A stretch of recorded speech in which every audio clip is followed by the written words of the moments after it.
Welcome to the scorching arena of valor and the crucible of courage. This is the Forged in the Fires podcast with Fireman Rob. Here, in the inferno of life's greatest challenges, heroes are shaped and legends are born. Every episode is a torchlight of wisdom, casting a glow on the paths walked by those who've braved the flames and emerged stronger. In this furnace of fortitude, we'll explore tales of resilience, bravery, and the unyielding human spirit.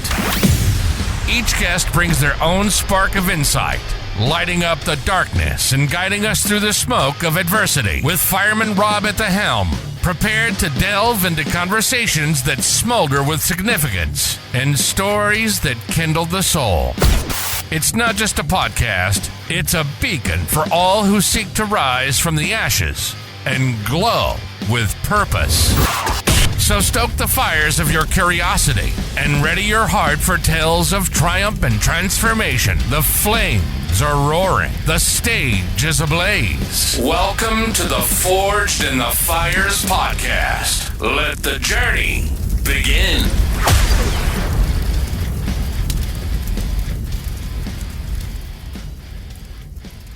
All right, welcome back to Forged in the Fires podcast. I'm your host, Fireman Rob. Today I have a guest.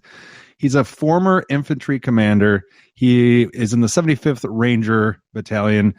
He's featured in Forbes. He's the CEO of Conquer Academy. I could go on and on. Mindset, leadership, business. He's the man, Jeramiah Solven. Thank you so much for joining me today. Hey, bro. Thanks for having me here and looking forward to helping out your audience. Yeah, I love it. Looking at all of your stuff, man, I love the Conquer Academy. Tell me, I want to start with that because I want to talk more about what the Conquer Academy is. I go on that site. I go on to go.conquer-academy.com and tell me more about what the premise of that Conquer Academy is. Yeah, absolutely. And we've updated our site. So if people go to, there's two places where we guys can learn more about me and what we're building here. The first place is my Instagram, which is Jeramiah Solven, JeramiahSolven. So Jeramiah Solven on Instagram. I'm super active there, put out a ton of content. And then our website is conqueracademy.com. So www.conqueracademy.com. Perfect. We did have the other domain for a while, but the premise of Conquer Academy is that we're building the world's best leaders. And the idea is that we help them, the leader, get what they want. And we build their leadership along the way so they can take their families, their teams, their businesses, all of it to the next level. And the way that it got created was, I think that we should all be chasing our dreams in life. Yeah. I grew up in a small town of like 300 people, and I didn't dream a whole lot. And, I was sheltered. And my first dream was to be an athlete. I started dreaming in high school, and actually I failed at that. When I failed, I was just drifting and I was lost and unfulfilled inside. And I ended up joining the military. I became an enlisted engineer, and I was in Iraq at 19 years old. Jeez. And so I was kind of like drifting. And my point with this is that a lot of people are just drifting in life and they're unfulfilled like I was. And I found myself in Iraq at 19, completely unhappy and unfulfilled inside because I had failed at my first dream. And then I pretty much just gave up at chasing any others. Right. And so I decided on that deployment, I was there for 15 months. I decided to basically try again. I had this warrior's call to get into special operations, to become an infantry officer. And I basically went from, I like to tell people my journey in the military was a lot like football. Yeah. I started off, playing flag football. I was an engineer private. And through hard work, dedication, and constantly failing, and just through mental toughness, I ended up serving in one of the best military units that we have to offer in the United States, the 75th Ranger Regiment. Right. I basically went from flag football to playing in the NFL. And not only that, but then my platoon that I was assigned to, I was the platoon leader. We were selected to go overseas and do high-value target raids against enemies of the United States. These were targets that the president had visibility of. So we were doing capture kill missions, and I was the platoon leader in charge of that special operations task force. Afterwards, I after the 75th, I became an infantry commander in the conventional army. I finished up with my 4th combat deployment, and then I decided to run 100 miles in the Colorado Rockies. Well, who wouldn't, right? Well, yeah, That's a natural progression. Yeah, I was soul searching again. I was at that crossroads in my life, just kind of trying to figure out what's next. And I think that's what a lot of people are doing. And anyways, that race, I ended up signing up for it on a Sunday. I ran it 6 days later. So no train up, ran the race, completed it. And I realized on that race that it was time for me to chase a new dream. And that was taking everything that I had learned to transform myself from a small town kid, shy, just somebody that wasn't really going after it in life, to somebody that served in the best military unit that the Army has to offer, and became a leader there. And I started teaching leadership and mindset. And I've worked with leaders of $1 billion company. I've worked with starting entrepreneurs. But really what I do is I build the best leader. And when we build the leader builds the dream life, and they build a business. I love that philosophy. I want to go back to when you were talking about the failure, because I think a lot of people, it's such a debilitating thing, and instead you used it as a catalyst to just push yourself forward. What did that look like when you started to have that self leadership? Because that you really have to lead yourself first before you can actually figure out how to lead others. How did that look when you transitioned from that going, well, I can't do this anymore, to now I want to do something that's way outside of the realm? What did that self-leadership look like when you started it? Yeah. So I was 19 years old. In my mind, I was a failed athlete, and I was a college dropout because I had tried to attend a community college right after high school. So I was basically had a lot of time to reflect, and solitude, it really is a gift. I think we live in a world full of distractions. And when I was in Iraq for 15 months at 19 years old, I had a lot of time to myself and a lot of time to think about what I wanted. Yeah. Not only that, but there were people dying over there. We had an officer, a great officer in my unit. He was Christopher Rutherford. He was killed by a roadside bomb during that deployment. He was in his early 20s. I had friends that got blown up, hit IEDs, injured.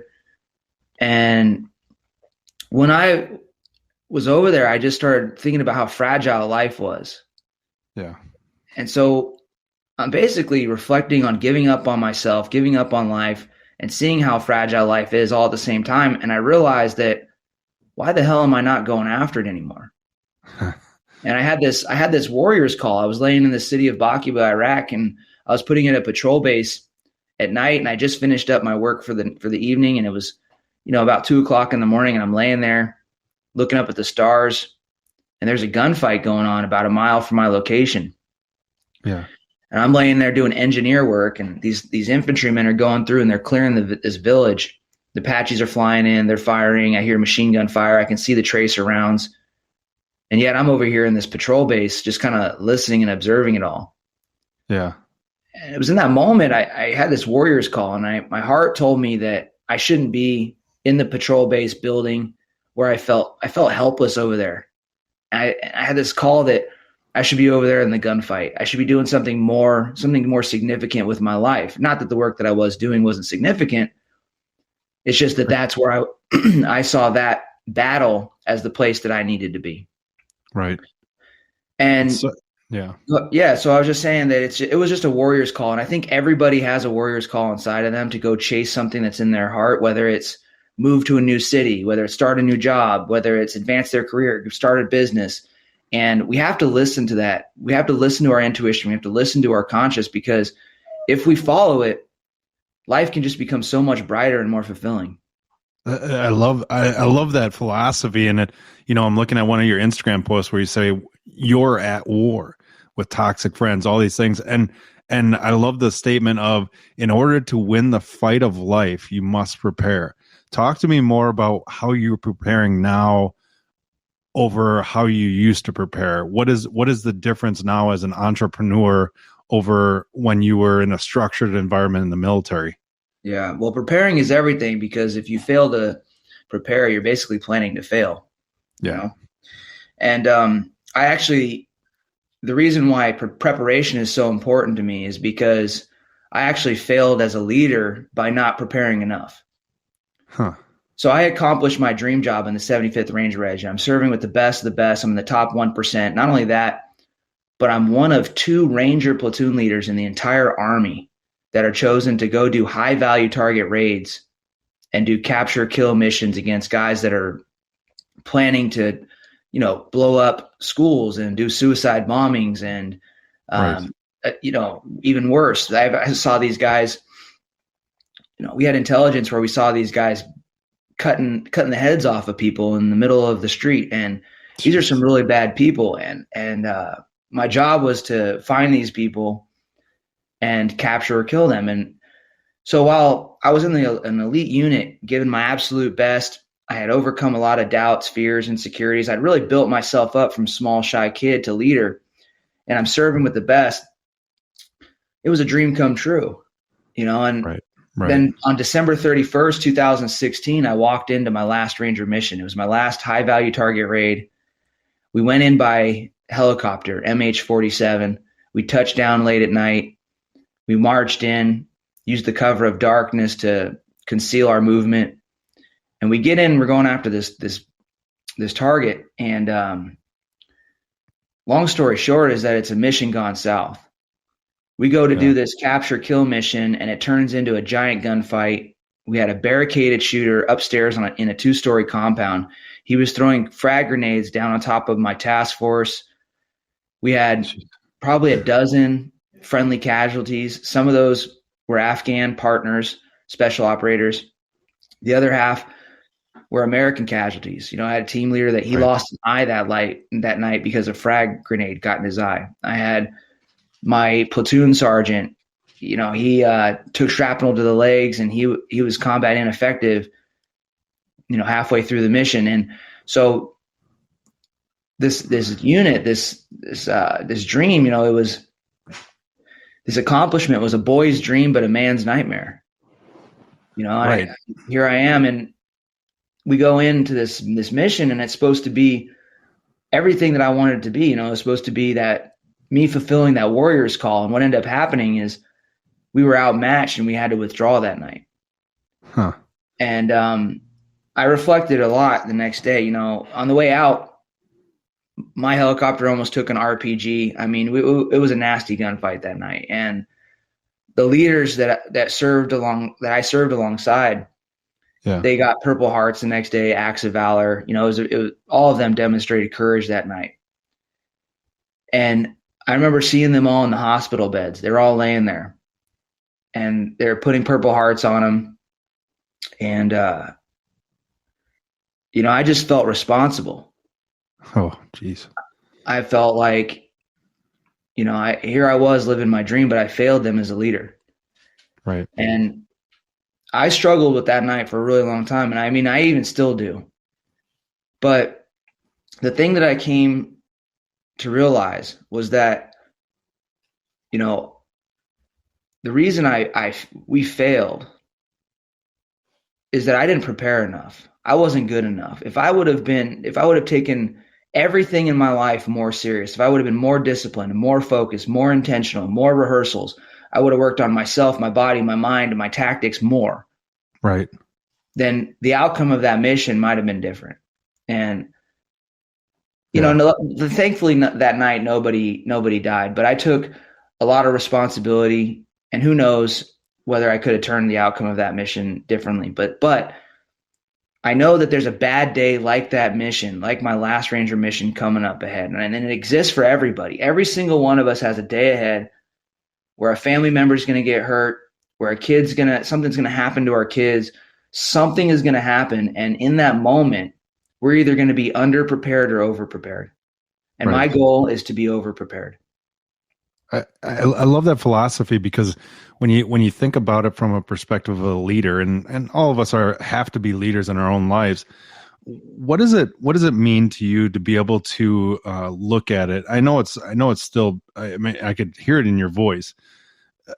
I know it's still kind of a wound, but what does it mean to be able to look at that situation and be humbled to that situation, to be able to grow in your future? Because I think that's such a huge part of being a leader, right?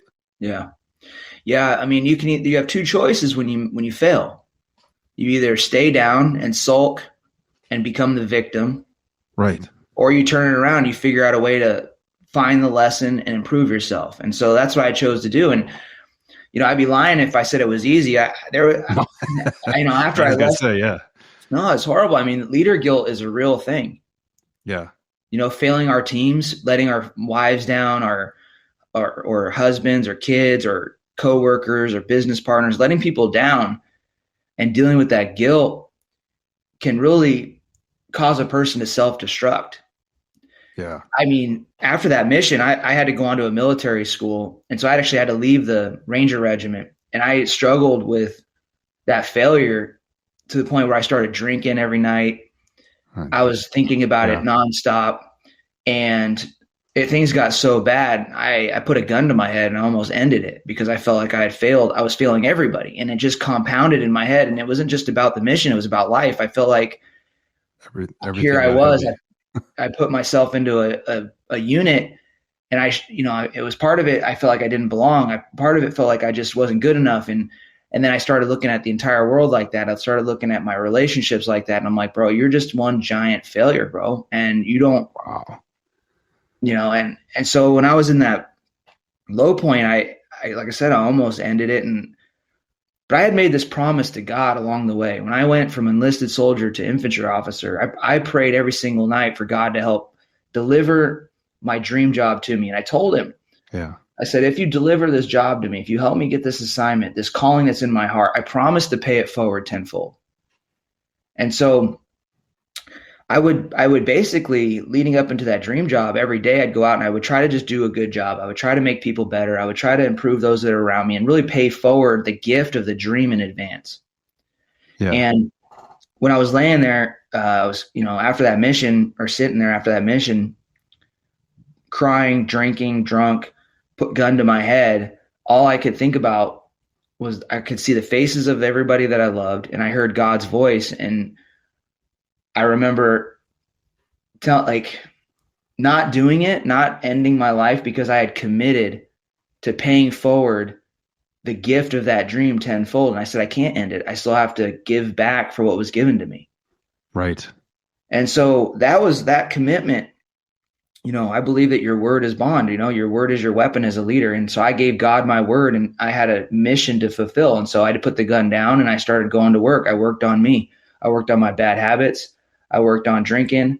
I worked on being more productive. I worked on grace. I worked on just being a better person. And what ended up happening was I started feeling better and better, and my world became better. What I would tell people is that, when you fail as a leader, you can sit there and stay kicked down, or you can find the lesson, find a way to become better from it, and just prepare for the next battle that's ahead. Prepare for the next war that you're going to fight. I love it because it's your hashtag, the FITFO. Figure it the fuck out. That's right. That's right. I mean, that's the easiest way to put it. I love it. You also have a great podcast, Be the Leader, with Jeramiah Solven. Tell me more about your podcast of what can people expect when they go on that podcast, and what can they take away? Yeah, I started doing the show to basically give back and teach people the personal development and leadership lessons that I gained from my transformation as a shy kid follower, where everybody was in charge of me, to Ranger, platoon leader, and then commander. I wanted to really just give back to those that were on a journey of personal growth and development, and that have chosen to become the best that they can be. Right. And so you'll find inside of there, I talk everything. I give strategies for success, mindset, leadership, fitness, and I just really pour into the listener. And you'll hear my tone and my delivery change across the years. When I first started off, I was very aggressive and I cursed a lot, and I was in your face. And I still am like that. I'm very direct, but I've changed and I've evolved. So the earlier episodes, you'll see my growth as a communicator from the early ones to now. But every episode is just fulfilled with actual steps that you can take to better yourself in fitness and mindset and leadership. That's huge because, like you say in your thing, success doesn't happen overnight. And, your path hasn't been an easy one, but you've overcome these things and now you're giving back. I love it. Make sure you go to Jeramiah Solven on Instagram. And like I said, you can listen to his podcast, Be the Leader with Jeramiah Solven. It has been such an honor to have you on. Are you ready for the last 3 questions before I let you go here? Yeah, let's hit it, Rob. All right. If you could go back to your 18-year-old self and give yourself one piece of advice, what's that going to be? Oof. It would be believe in yourself, bro. Yeah. Like believe in yourself. Like at 18, I didn't believe in me. I was drifting and like unfulfilled. And I think that it's a choice not to believe in yourself. Right. And so the work will create the belief. Like you're not going to have the belief until you do the work. But if you choose to believe in yourself, you'll start doing the work. So true. So true. That's what I would say. So next one kind of leads in with that one is everybody has challenges and struggles in their lives. And if you could give them 2 habits to incorporate into their daily life, whether they do it in the morning or in the evening, what would those 2 habits be to help them to continue to live forward, to continue to move forward one step at a time?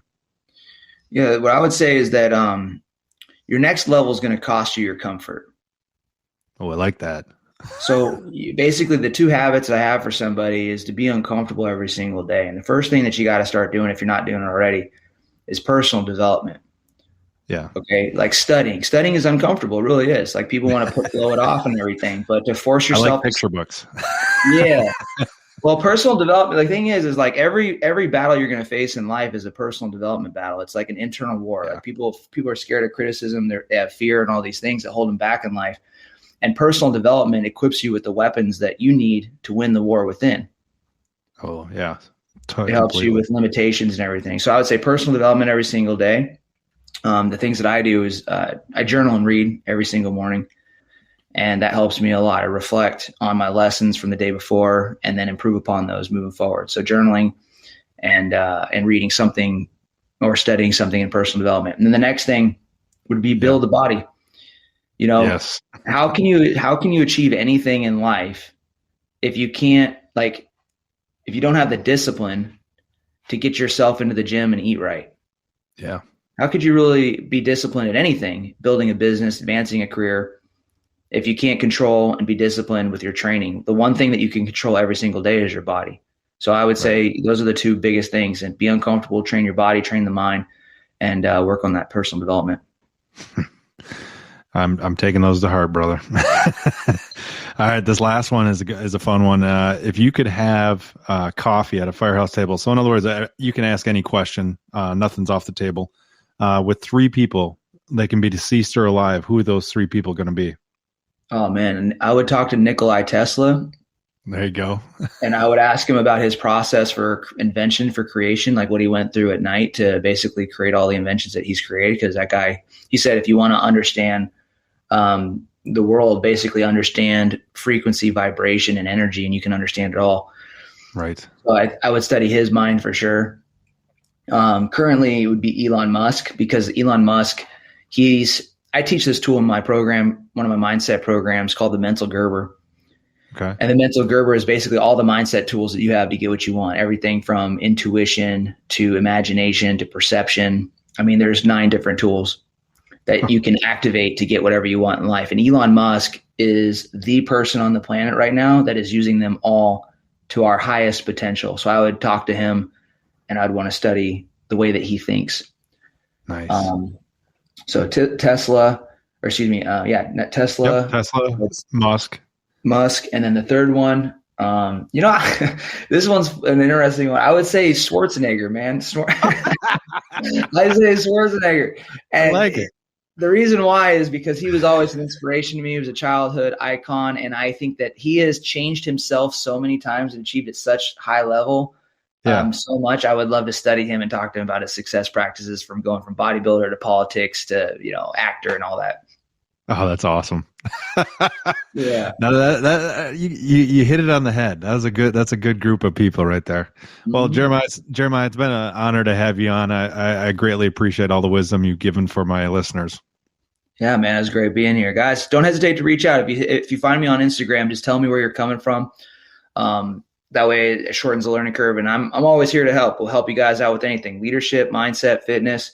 If you're a growth seeking individual, hit me up and I'd love to help you guys out.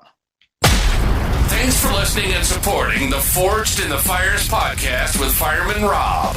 Remember, don't forget to like and subscribe to this podcast. And please share this episode with a friend or family member. To find out more about Fireman Rob, or if you have a question, go to www.firemanrob.com. Until next time, live your life forged in the fires.